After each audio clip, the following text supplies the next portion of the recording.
State Democrats are introducing new legislation to restore Roe v. Wade in Wisconsin.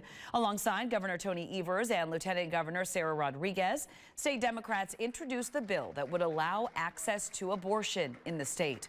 Last week, Republicans introduced a bill that would create rape and incest exceptions to the state's 1849 abortion ban, but the bill was quickly shut down.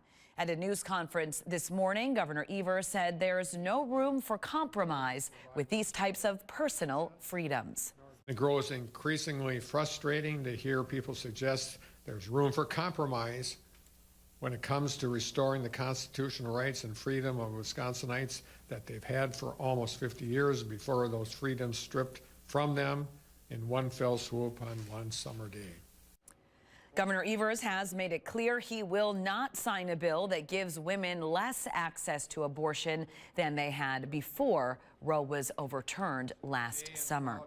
Assembly Speaker Robin Vos countered the governor's read on the GOP bill, instead describing it as a reasonable middle ground between both sides of the issue, and saying Evers refused to consider it. In a statement, Vos said, quote, "The Democrats' news conference was quite the spectacle, with Governor Evers' hypocrisy on full display."